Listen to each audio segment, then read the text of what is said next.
muito obrigado pelas palavras, Mauro, obrigado pelo convite, Marina também. Segunda vez que eu venho aqui no Hospital do Pulmão para fazer a apresentação. Talvez na próxima vez, talvez eu já tenha um nominho na porta aqui já para atender também. Eu vi que tem os nominhos na porta, achei muito chique. Falei, quem sabe na próxima já. A gente vai conversar a respeito de asma grave, né, com uma abordagem diferente. Aqui o público é todos médicos, pneumologistas, a Marina me falou, né? Então, talvez o assunto não seja novidade, mas a gente vai tentar abordar de uma maneira diferente.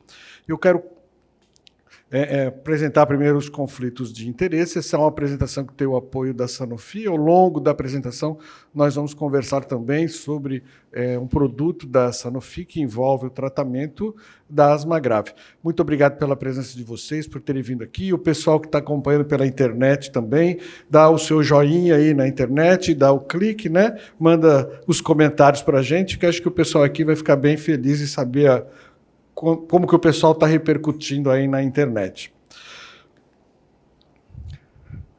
Infelizmente, nem todo mundo que tem asma consegue manter o controle como essa modelo, né? A gente sabe que na asma, a maioria dos nossos pacientes, eles não conseguem manter o controle. No Brasil, cerca de 90% dos pacientes com asma estão fora do controle. Por uma série de razões, por N motivos. No entanto, felizmente, somente uma pequena parcela desses pacientes que não estão controlados realmente são portadores de asma grave, né? O paciente portador de asma grave, ele faz parte dentro desse universo de doentes asmáticos, mas são classificados como asmáticos graves aqueles pacientes que não conseguem obter o controle apesar da terapia regular efetuada, medicamento usado corretamente, técnica inalatória adequada, fatores ambientais controlados, e se mesmo assim ele continua sintomático, tendo crises, nós vamos chamar esse paciente como asma grave. É a pequena parcela, mas, no entanto, eles representam o grande custo em saúde dos pacientes com asma. São esses pacientes que internam, são esses pacientes que têm mais crises, que gastam mais dinheiro, que perdem mais dias de trabalho, que faltam mais na escola e que vão morrer por uma crise de asma. Morrem cerca de 5, dependendo da estatística, 7 pessoas por dia de asma no Brasil. Então, são os pacientes que merecem uma especial atenção de todos nós. O que eu vou comentar a respeito são 3 aspectos nessa apresentação. O ônus da asma grave não controlada, qual a importância da inflamação do tipo 2 na escolha do tratamento e a resposta ao dupilumab, que é o Dupixent em longo prazo.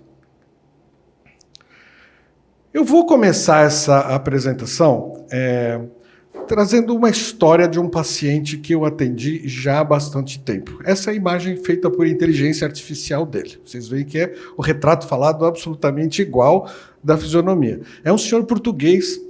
Hoje ele tem... Está dando uma microfonia aqui. Não sei se... aqui, ó. É um senhor português de 71 anos. Ele é dono de padaria.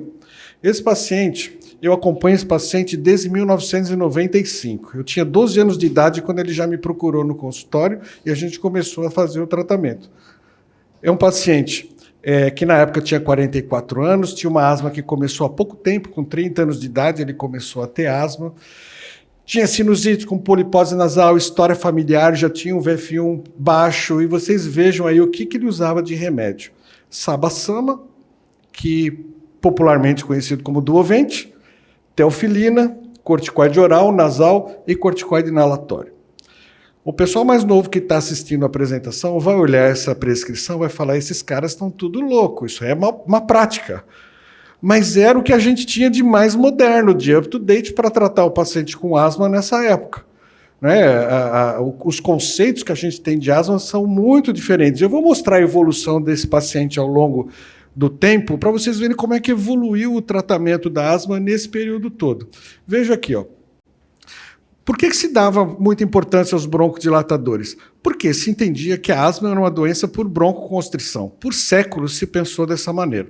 Aliás, o nome asma ele foi derivado da Ilíada de Homero, né? Um livro escrito cerca de 200 anos antes de Cristo, onde asma não era doença, asma era situação de cansaço, situação ofegante dos guerreiros da batalha da Grécia contra Troia.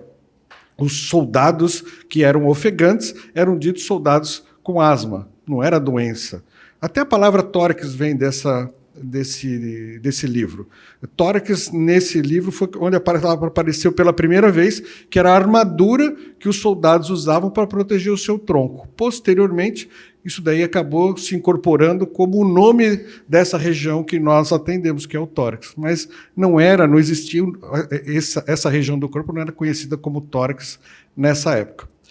Então, por muito tempo era só chamado como uma situação de cansaço, nem Hipócrates deu muita bola para ele, só Galeno, na época do Império Romano, ele foi médico de alguns imperadores romanos, que ele começou a identificar que era uma doença que tinha broncoespasmo, que tinha chiado, que acontecia em algumas épocas do ano. Ele já via relação com a rinite.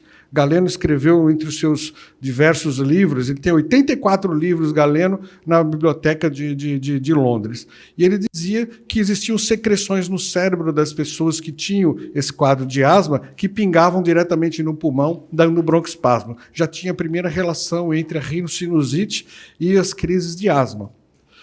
Mas por muito tempo foi-se entendida que era uma doença por broncoconstrição, tanto que eram utilizadas ervas para dilatar os brônquios, ervas broncodilatadoras baseadas em substâncias anticolinérgicas. E olha aqui, ó, imagina, no século XIX se dava fumo, vendia-se cigarro para tratar o paciente com asma, que era o fumo de estramônio, que era uma droga, era uma substância anticolinérgica, teoricamente broncodilatadora, e as pessoas eram indicadas a fumar um cigarro para tratar sua asma. Mas nessa época aqui, os grandes médicos da época já identificavam que essas pessoas com asma mais grave expectoravam os plugs mucosos viscosos duros, chamados cristais de Charcot-Leyden, espirais de Curchman, que eram moldes da árvore bronca, moldes viscosos da árvore bronca, e era uma característica desses pacientes. Os broncodilatadores só surgiram há cerca de 100 anos atrás. Primeiro os anticolinérgicos aqui, olha. Depois os beta-adrenérgicos, que eram beta-adrenérgicos nada seletivos, e daí vem o estigma que até hoje a gente tem, que os pacientes têm medo de usar a bombinha para asma porque faz mal para o coração. Porque eram broncodilatadores que não eram nem um pouco amigáveis para o coração, as pessoas realmente sentiam mal, passavam mal. E corticoide, olha, só no meio da década de 50 e eram ainda os corticoides sistêmicos. Nessa época se chamava asma por intrínseca e extrínseca. Eu confesso que eu leio isso aqui nos livros e não consigo entender até hoje o que é asma intrínseca e o que é asma extrínseca. Eu acho que é uma definição um tanto quanto confusa. Mas olha, os patologistas na década de 30 já sabiam que esses cristais de Charcot-Leyden, na verdade, eram aglomerados de restos celulares com muitos eosinófilos. Já se sabiam que essas estruturas aqui eram estruturas puramente eosinofílicas que estavam presentes nos pacientes com asma mais grave. Corticoide inalatório, só mais tarde que apareceu, olha, em 72 eles foram desenvolvidos e começou-se a usar em 1990. Havia até um choque nessa época que eu estava começando a minha carreira, que a gente queria prescrever corticoide, os professores até tinham medo de passar bombinha com corticoide, eles gostavam de dar o maracas, de usar a teofilina, usar outros xaropes, porque não se tinha o conhecimento que a gente tem hoje da importância do corticoide inalatório.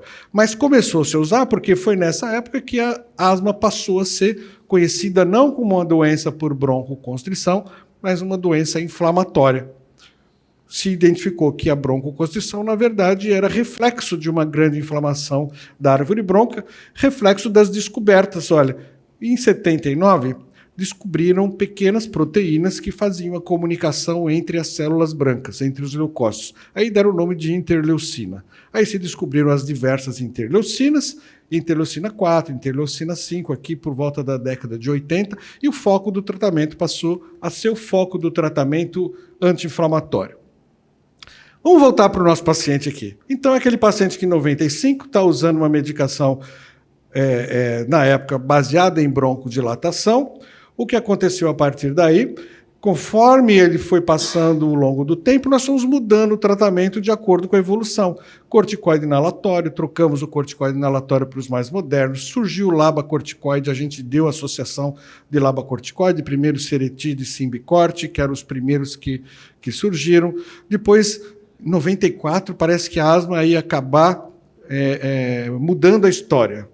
Se descobriu um remédio que iria completamente mudar a história do paciente com asma, que era o Montelukast. Tinha outdoor na cidade. Em São Paulo era recheada de outdoor. A asma chegou no fim. Chegou o tratamento revolucionário para a asma. Quem andava na cidade naquela época via isso daqui. Nós tentamos também isso aqui para o paciente. E olha, nos próximos anos, esse doente continuou chiando, continuou com crise, ele fez cirurgia de polipose aqui, polipose recidivou, começou a ter complicação de um doente respiratório crônico com hérnia inguinal, já de tanta dispneia, tanta tosse, fez cirurgia de hérnia, novamente polipose com sinusite, e em 2006, veja, identificamos aqui, quando surgiram os exames de rastro, que ele era bastante alérgico, e surgiu o omalizumab. Pensamos, esse é o doente por omalizumab. Ele está aí há tantos anos, décadas ruim, chiando, crises, usando corticoide sistêmico permanentemente. Vamos indicar o omalizumab. Essa é a história dos imunobiológicos no Brasil. O ano que eles foram lançados, olha, omalizumab, levou 11 anos para surgir o segundo, que foi o MEPO. Aí veio o Benra, Dupilumab em 2020, agora em 2023 a gente tem o Tezepelumab, e nós começamos a trabalhar com outra abordagem dos doentes com asma, biomarcadores, e identificar qual é o perfil inflamatório desse doente para que a gente adeque a melhor medicação para ele. Mas veja, precisou passar 2 anos para esse doente conseguir o omalizumab. Remédio era caro, não tinha acesso, não tinha probabilidade ou possibilidade da gente conseguir, que não fosse por meio judicial. Ele, por meio judicial, conseguiu, a partir de então, usar o omalizumab, 300 miligramas por mês. Veja, a gente afastou outros diagnósticos que podiam ser confundidores, e ele estava aqui com terapia máxima para a época. O que aconteceu? Que ele se achou muito melhor. Perto do que ele era, ele falou, isso aqui melhorou muito a minha vida. Embora a gente, como médico, nunca estivesse satisfeito, porque ele sempre vinha chiando, tinha 2 crises por ano ainda com corticoide oral, tinha uma função pulmonar prejudicada. Quando veio a terapia MART, que é aquela terapia maleável com formoterol budesonida, trocamos o Seretide pela terapia maleável e continuou, olha, nova internação por crise, praticamente ele vinha chiando em todas as consultas. O otorrino quis operar de novo o nariz, ele recusou a cirurgia, que ele não ia mais operar o nariz, e aqui já estava o corticoide oral, a salada completa. Ele usava a hora que ele queria, ninguém mais tinha controle quando é que ele usava corticoide, quando ele não usava corticoide, usava seu bel prazer, até que ele estava aqui, olha, já fazendo esclerose de cabeça de fêmur por complicações de corticoterapia prolongada. Internou por pneumonia, por crise, e o VF1 dele cada vez piorando mais. Nessa época, associamos o tiotrópico, quando ele foi aprovado para o STEP 5 da asma. E o paciente veio ruim, sibilando diariamente. Esse ACT aqui, ó, eu truco. O doente era tão ruim que se eu respondesse esse ACT para ele, eu daria 5, 6 pontos. A gente sabe que no ACT tem um grande componente de subjetividade, né? As perguntas não são amplas e não tem uma resposta objetiva. Tem paciente que vai usar mais bombinha do que o outro, tem paciente que percebe mais a dispneia do que o outro, e ele dava com o ACT17. Nessa época aqui, surgiu o benralizumab. Eu propus a troca. Olha, você não está legal, você está chiando, você está ruim. Vamos tentar trocar pelo benralizumab, que é um remédio novo, com perfil bom para quem tem eosinófilo alto e tal. Mas ele estava com medo. Ele ficou com medo porque ele tinha acesso ao Xolair e ele ficou receoso de trocar por um remédio que ele talvez não tivesse acesso, o convênio não fosse fazer essa substituição, e ele perdeu um e perdeu o outro. Então ele não quis trocar. Ele falou, olha, do jeito que eu estava, do jeito que eu estou hoje, eu prefiro continuar como eu estou. O F1 dele estava caindo, olha, 31%. Internou por crise de novo, 25% de VF1 aqui.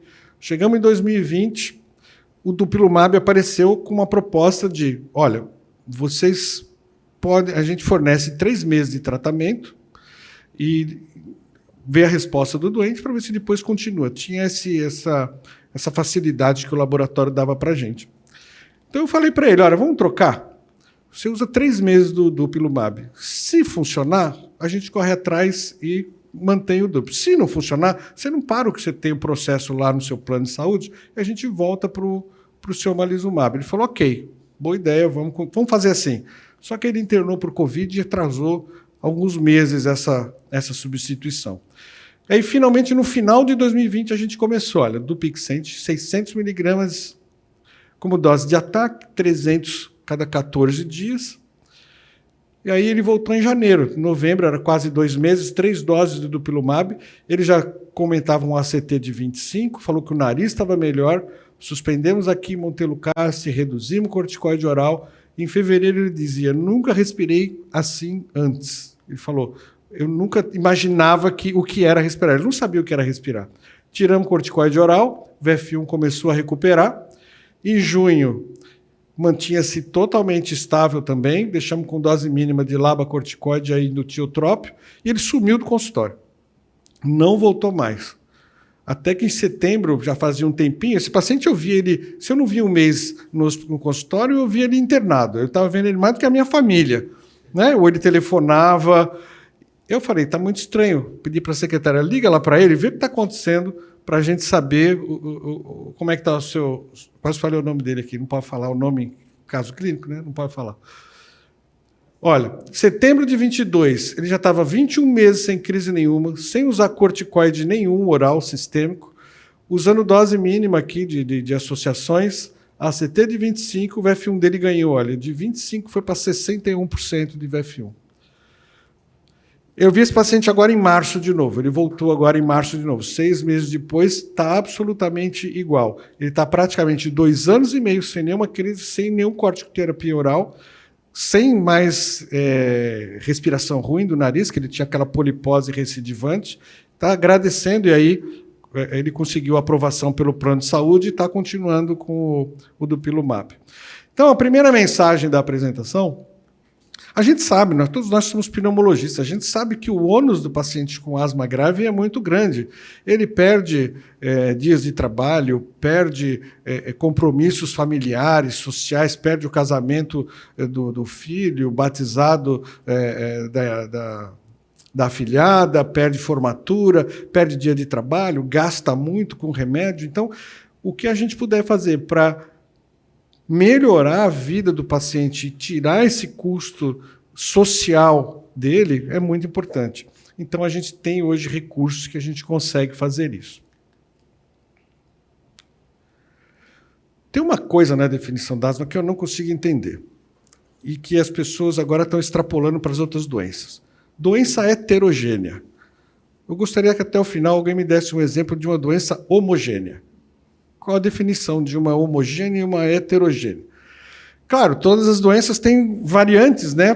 Para lá ou para cá, não são todos os pacientes que são iguais, talvez isso eles queiram dizer. Os asmáticos não são iguais, eles têm características diferentes de um para outro, sejam características fenotípicas, características inflamatórias. Tem diversas nuances entre um doente e outro. A gente não pode tratar todo mundo, colocar no mesmo balaio de gato, tratar todo mundo igual. Nós temos que olhar características dos pacientes para a gente poder individualizar. Acho que esse foi um dos grandes erros dos pneumologistas durante toda a vida. Querer fazer consenso, querer fazer uma facilitação do tratamento para que todos os clínicos possam tratar igual os doentes, quando os doentes não são iguais, né? A asma não é igual em todo mundo. A asma tem características muito diferentes que nós, como especialistas, conseguimos identificar o fenótipo de um paciente e de outro. E se isso não era importante em 1995, porque não tinha tratamento, hoje tem tratamento. E a gente vai ter que diferenciar cada vez mais os pacientes. Aquele que vai ter o fenótipo de inflamação T2, aquele que vai piorar com a obesidade, aquele que é com exercício, exposição ambiental, ocupacional e assim sucessivamente. Talvez um dos fenótipos mais importantes, ou mais importante hoje em dia, é esse da inflamação do tipo 2, onde 3 interleucinas principais se destacam como interleucinas centrais nessa inflamação do tipo 2. a IL-5, IL-4 e IL-13. São 3 citocinas centrais, cada uma com papéis diferentes, mas lembrando que a interleucina 4 e a 13 elas andam de parzinho.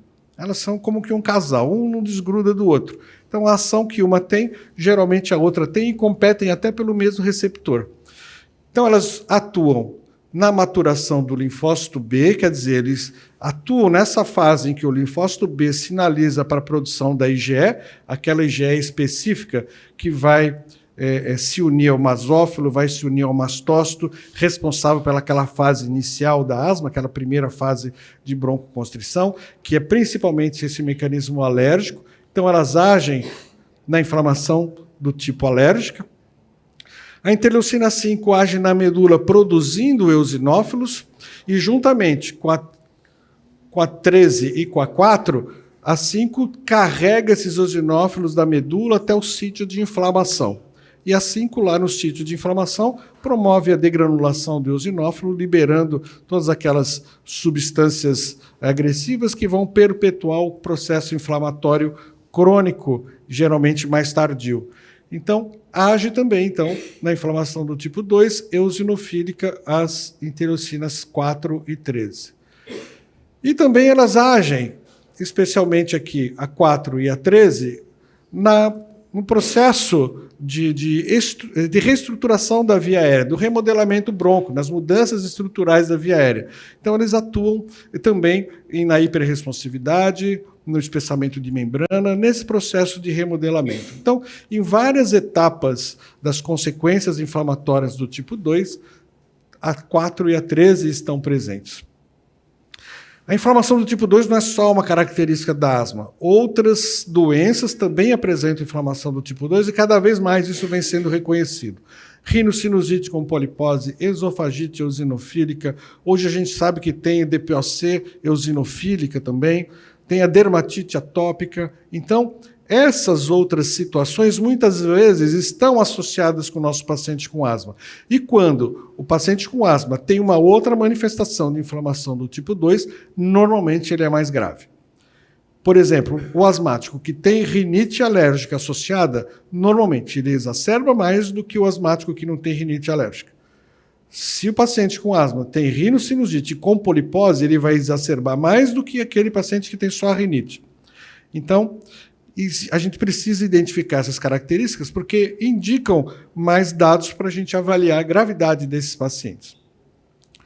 Então, a segunda mensagem, hoje nós sabemos que a inflamação do tipo 2 ela é base na fisiopatologia e nos sintomas dos nossos pacientes com asma grave. E por isso que hoje nós temos direcionado as nossas terapias, muitas delas, ou a maioria delas, para essa inflamação do tipo 2.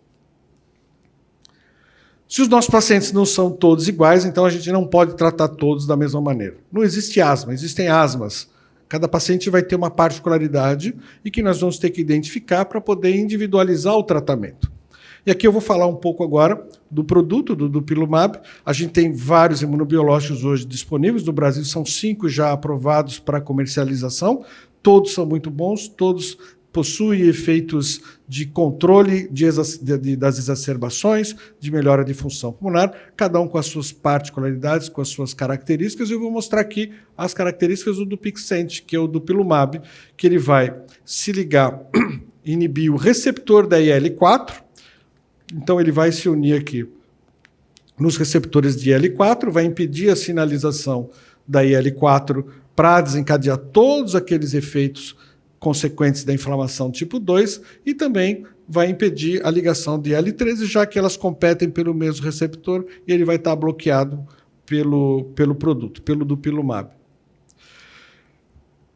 Vocês conhecem essa cascata inflamatória, eu não vou torturar todos aqui explicando novamente a cascata da inflamação do tipo 2, mas só para pontuar aqui. O Dupilumab, por conta desse bloqueio que ele exerce sobre o receptor de L4 e 13, ele age na via eosinofílica, age também na via alérgica e age também no remodelamento. E aqui estão os 3 principais biomarcadores, um biomarcador principal para cada via, em onde a gente acaba utilizando como meio de fenotipar o paciente. O eosinófilo, a IgE e o feno. Esses são os estudos pivotais do Dupilumab. Nós temos até que horas? Não, porque aqui, acho que até às 11h40 eu falo de todos os estudos. Não vou falar. Você já conhece os 3 estudos principais, a gente não precisa entrar, mas lembrar que tem 3 estudos principais que serviram para identificar quais as doses necessárias, a eficácia, a segurança do produto, e são estudos de entre 6 meses e 1 ano de idade, e 1 ano de acompanhamento, onde demonstraram esses benefícios da droga. O que eu vou trazer aqui, basicamente, esse estudo de extensão, que é o TRAVERS, que é um estudo de longo prazo, um estudo que avaliou esses pacientes dos estudos pivotais por 3 anos. Então, em quem estava usando o dupilumab, permaneceu usando por mais 2 anos, além do tempo do estudo inicial, e quem estava com o placebo passou a usar o dupilumab. Cerca de quase 80% de todos os pacientes, então, dos 3 estudos, continuaram 3 anos de acompanhamento. E o que eles observaram foi exatamente isso aqui. Aqui no início, antes de começar os estudos pivotais, olha, quem exacerbava muito passou a usar o produto, passou a exacerbar pouco e continuou exacerbando pouco até 3 anos depois.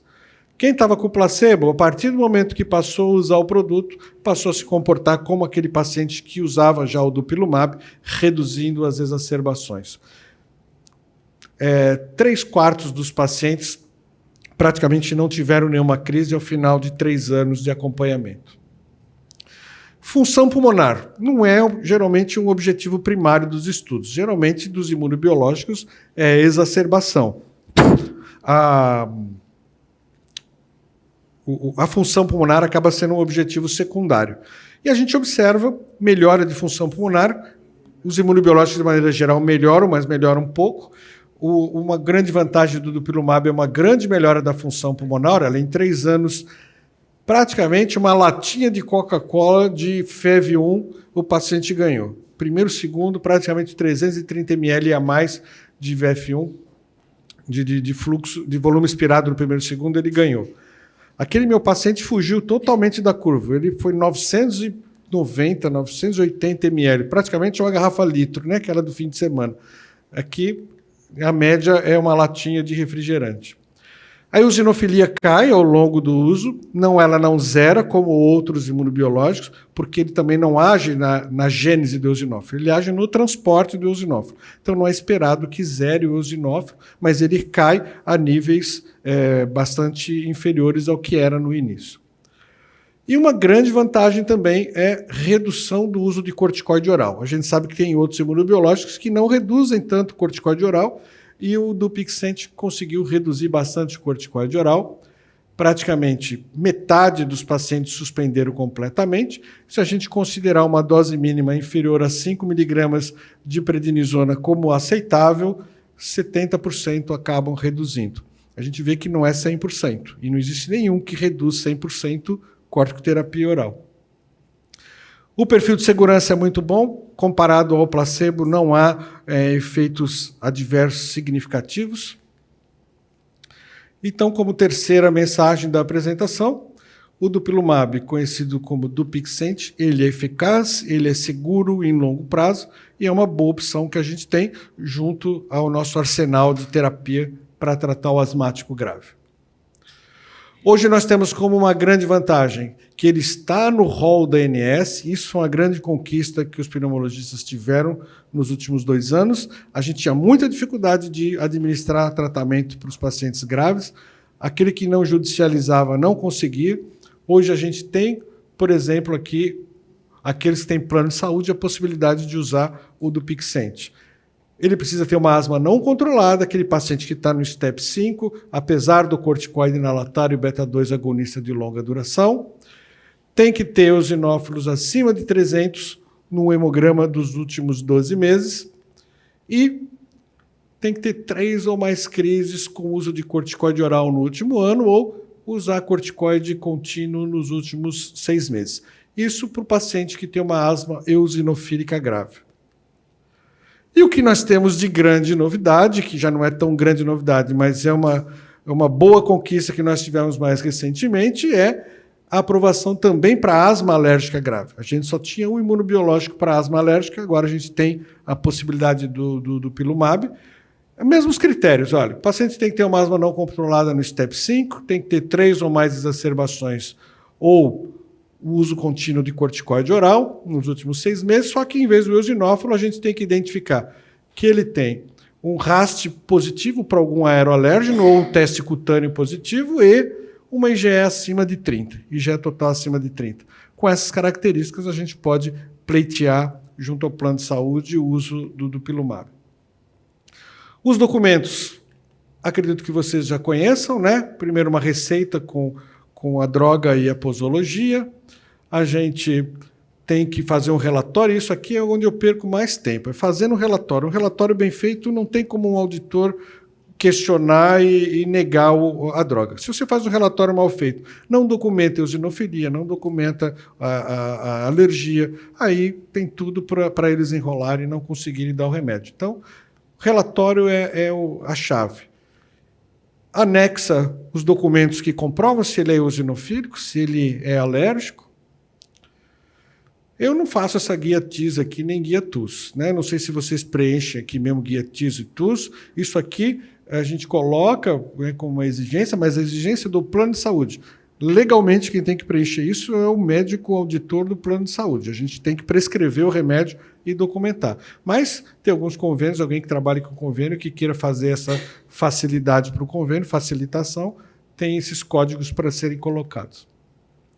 Essa é a minha experiência privada do Pixente, são 9 pacientes que eu indiquei, 6 estão em uso, 2 aqui estão aguardando aprovação. Vejam que eles eram geralmente alérgicos e eosinofílicos também. Alguns há mais tempo, outros começaram há menos tempo. Esse paciente que eu apresentei é esse primeiro aqui. Tá? Então, essas são as características dele no início do uso. Ele estava usando o omalizumab. Vejam que os meus primeiros doentes estavam com outros imunobiológicos que não estavam tão bem controlados. E eu fiz essa troca e consegui uma resposta muito boa com os pacientes. E esse caso 9 aqui é um caso triste, dramático. Isso aqui é um caso de chorar. É um senhor com asma grave que internava frequentemente, um caso assim muito grave. Ele era alérgico e eosinofílico. Em dezembro, depois de 2 internações, eu prescrevi, o convênio negou, criando vários problemas em relação de aprovação, mandou até com o formulário para o SUS para ele buscar o Xolero, o plano de saúde. Eu prescrevi o do Pixente e deram. Nesse meio tempo, o que aconteceu? O paciente internou com uma nova crise de asma grave no hospital, acabou morrendo no hospital por crise de asma. Foi entubado, ventilação mecânica, chegou a ir para traqueostomia, e começa aquela coisa, né? Infecção secundária e etc. E se ele tivesse usado, teria escapado? A gente não sabe, né? O C não existe. Mas o fato é que o atraso, pelo menos 3 meses na aprovação para começar a usar o produto, o paciente, nesse intervalo, acabou tendo esse desfecho muito, muito dramático aí. Vocês podem indicar a partir dos 12 anos de idade, para quem tem asma grave tipo 2 não controlada, com a dose inicial de 400 miligramas, são 2 ampolas e depois 200 a cada 14 dias. Uma ampola a cada 14 dias. Se o paciente tem uma asma grave, mas está em uso de corticoide oral, ou tem uma dermatite atópica, ou tem rinocinusite com polipose, a dose é diferente. São 2 ampolas de 300 como dose inicial, seguido de 300 a cada 14 dias. Eu não atendo criança, mas existe a aprovação para criança. A dose variável de acordo com o peso da criança, se tem até 30 quilos ou mais do que 30 quilos, crianças de 6 a 11 anos, aqui 300 miligramas a cada 28 dias, aqui 200 a cada 14 dias. Tem pediatra aqui? Tem gente que atende criança aqui na sala? Não desaparecendo sintomas, procure o serviço médico. Né? Tem que apresentar esse slide por compliance. Então, pessoal, as mensagens finais da apresentação para vocês. Lembrar que eu tenho lá o site que o Dr. Mauro já colocou no início, o Pneuma Imagem. Quem acessa aqui, tem gente que acessa aqui já o site. Se não tiver, eu convido vocês para acessarem. Lá a gente tem a área de vídeos, que é o Pneumoflix, com o QR Code vocês entram direto lá na área de vídeos. Tem uma série de vídeos sobre informação e educação em pneumologia. E aqui a gente trouxe os destaques do Congresso Europeu do ano passado, de 2022, com o apoio da Sanofi. Aqui temos 29 vídeos com professores internacionais e nacionais que estavam no Congresso, e tem muito material de asma grave aqui dentro. Tem vídeos aqui que estão inéditos nas redes sociais, que não foram ao vivo durante o Congresso, por questões de compliance, mas está aqui dentro para quem quiser assistir. Tá? E a partir daqui 15 dias a gente vai estar lá na TS também, trazendo os destaques da TS, que vai começar daqui 15 dias. Então, o Dupilumab, que é o Dupixent, provoca duplo bloqueio na principal via de inflamação do tipo 2, é importante terapia adicional para asma não controlada. Deixa eu fazer a pose. Já foi aí? Porque o nariz aqui desse lado não fica legal, não. Dupilumab reduz o número de exacerbações e corticoide sistêmico também, além de melhorar a função pulmonar, controle de asma e qualidade de vida. E, por fim, está indicado como tratamento de manutenção para pacientes acima dos 6 anos de idade com asma grave, com inflamação do tipo 2, tanto para quem é alérgico, eosinofílico ou padrão misto. Agradeço a atenção de vocês, deixo os meus contatos, ficamos à disposição para as perguntas. Obrigado.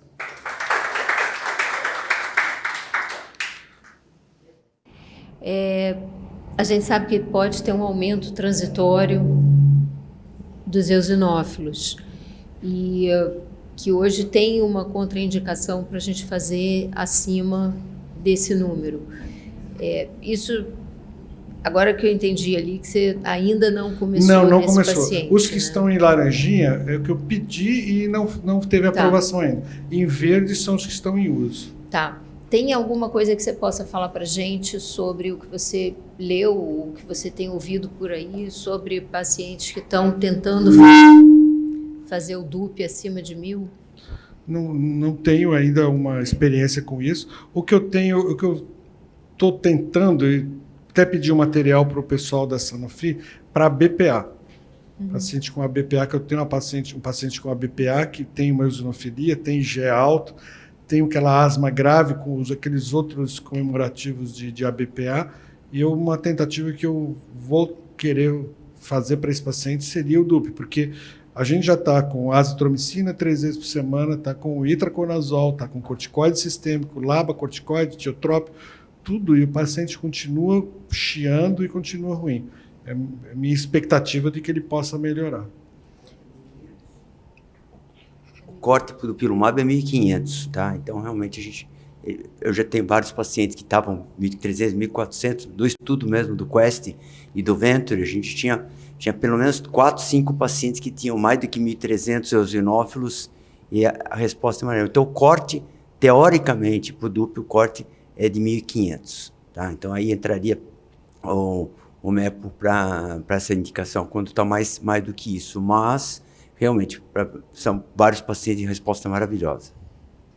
Você teve algum que você tenha visto essa subida de eosinófilo e tenha tido que manejar isso? Não tem problema nenhum. Alguns tiveram, mas são muito poucos. Tá? Hoje nós estamos pelo menos 70 pacientes com Dupilumab para asma, e você tem essa pequena subida, mas depois ele começa a cair de novo. Então ele tem, porque o professor Tari Hattler, ele fala claramente que a asma tem momentos, então a asma tem uma inflamação eosinofílica episódica, mesmo o neutrofílico ele pode ter momentos de eosinofilia.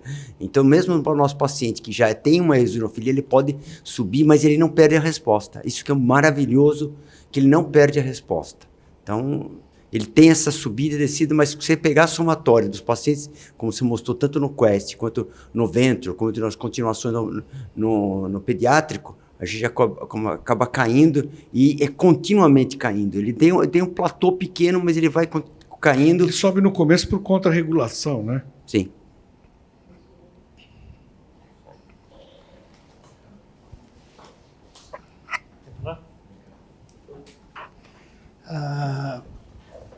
Professor Mauro Gomes, parabéns. Obrigado pela apresentação, obrigado pelos ensinamentos. Eu cheguei um pouquinho atrasado, mas eu consegui pegar ali, ainda tinha, esse teu paciente, esse teu caso clínico, tinha um paciente que parece que no final do tratamento, está sendo acompanhado aí por décadas, né? Mais de uma década esse paciente. E ele teve uma melhora importante da função pulmonar, se eu não estou enganado. Surpreendente, eu diria. Surpreendente, é verdade. E dentro desse contexto, eu faço uma pergunta. O estudo Bryos mostrou que, na verdade, aqui no Brasil, em relação a outros países, a gente usa pouco corticoide oral, né? Eu esperaria nesse paciente que ele tivesse evoluído para um remodelamento e não tivesse uma resposta tão importante. O senhor acha que essa questão está ligada? Eu sei que o dupilumab ele interfere na função pulmonar também, mas qual é a sua opinião? Será que foi... Porque durante esse acompanhamento de décadas aí, eu vi que ele teve vários cursos de corticoide. Foi quase que contínuo. Chegou um tempo a usar quase contínuo. Exatamente. Será que isso teria preservado esse processo? Qual é a sua opinião? A minha opinião é que talvez esse imunobiológico, assim como outros já têm demonstrado que atuam no remodelamento, talvez atue também no remodelamento. Falta provar isso, mas eu tenho uma impressão pessoal que a sugestão que até tinha dado já para o pessoal da Sanofi estudar é estudo de remodelamento, biopsiar os pacientes e avaliar, porque a minha impressão é que a gente sempre trabalhou com a ideia que uma vez remodelado era obstrução fixa, né? Talvez ela não seja isso daí. Não sei a opinião da Marina, que também trabalha com isso, o Marte, que pesquisa também. Qual a impressão deles? Tu vais falar da Doracil ou não? Não, tem um caso que é paciente do Luiz Otávio, que acabou passando para mim depois, em que tinha um VFUM de 30%, corticoterapia crônica, e ela fez Xolair, fez uma lisumab e tem espiro normal hoje.